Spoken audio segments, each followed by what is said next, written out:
Okay, welcome back. This is just a very short lecture on the Tang Dynasty, and I've given you the dates here when this dynasty was active, about 620 AD to about 900 AD. And the furthest extent of the Tang Dynasty you can see in sort of the brown areas of this map, and like the ones you've looked at before, the darker green is the furthest extent of modern day China. And of course you can see the parts of the Great Wall here.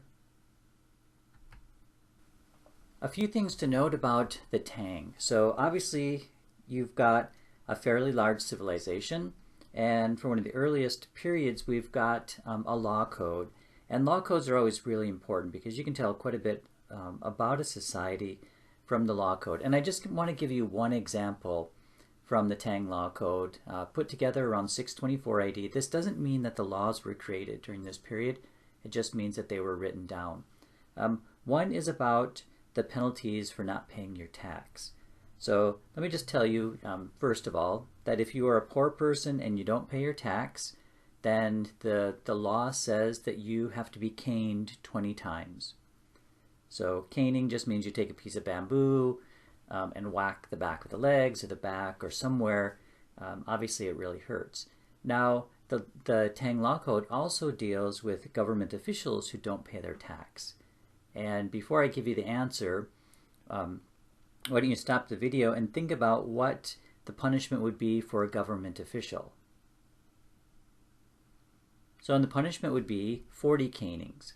So for a poor person who doesn't pay his tax, it's 20. For a government official, it's 40. And this is telling you that government officials are held in high regard and they have to be examples to the rest of the society. And if they're not good examples, then the punishment is more. And of course, as I just showed you on the slide, this period of Chinese history, you've got China taking control of a large chunk of Southeast Asia, including Korea. A little bit about the economy. This is really interesting. You've got something called the equal field system. Now, this was at least they tried to make this a good part of the economy, but it didn't quite work. But let me tell you a little bit about it. So for one thing, before this period, you've got large land holdings owned by a few people. Now this is fairly common in a lot of different civilizations, and what they tried to do during the Tang period is that they divided up the land according to the size of the families. So if you had two parents, 5 siblings, a couple of grandparents, they would decide that, say, you needed to have 10 acres of land to grow all your food, plus grow extra for selling at the marketplace. So that's what I mean by the equal field system. Land is divided up according to your family size. So bigger families get more land, smaller families get smaller land. Now, again, this was in theory how they worked it, but in reality it didn't quite work like that. And one thing, too, to note about the Tang economy is you have extensive trade coming in from all over into China. During the Tang period, this is one of the periods where China is fairly open to a lot of foreign influences, which we'll talk about, and trade coming in. Of course, trade means money, and we're also talking about the Silk Road.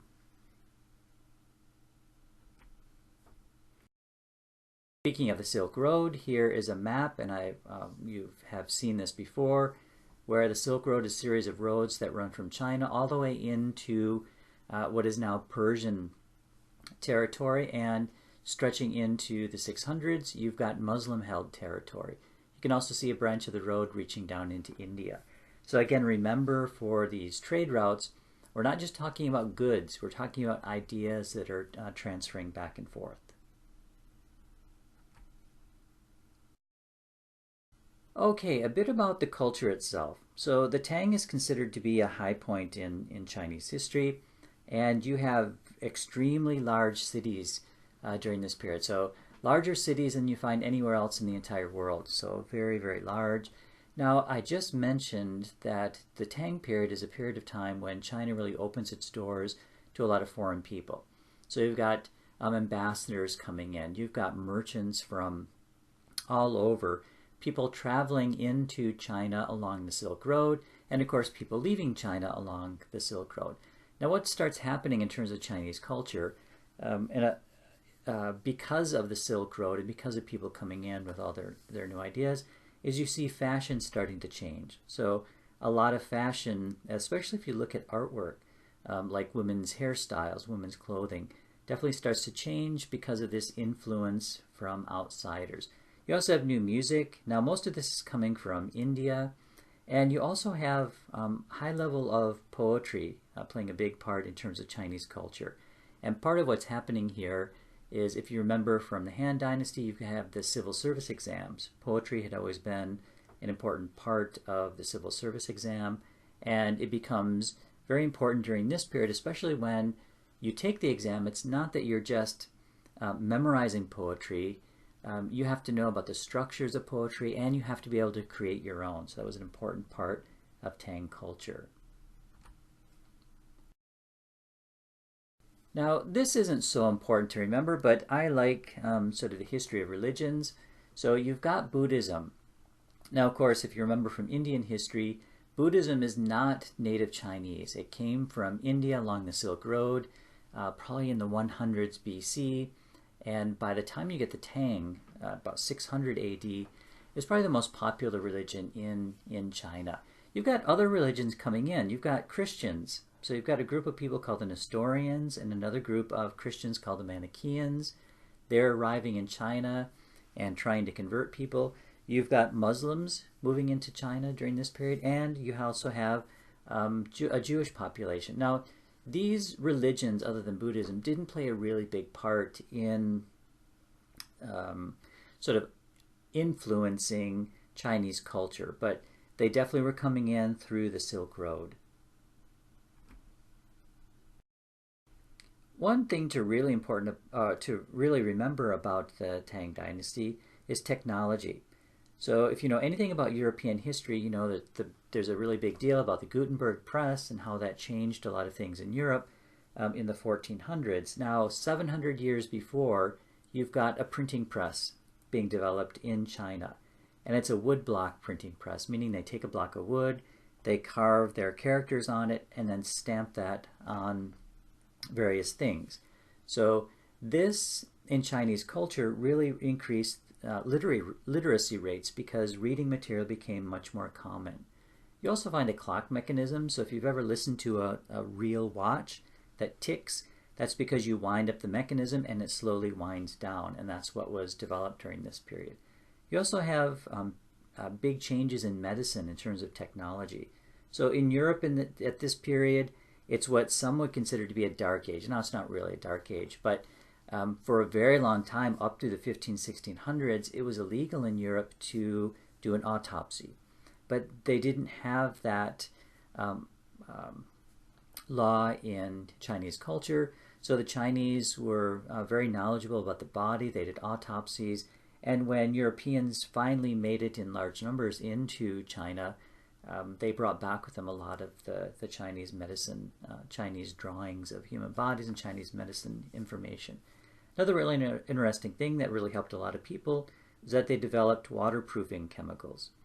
So of course it keeps your feet dry, keeps your clothes dry. Another interesting thing is that if you think about the Tang period, so you've got very large cities. So lots of times buildings go up very quickly, they're numerous stories tall, and they're dangerous.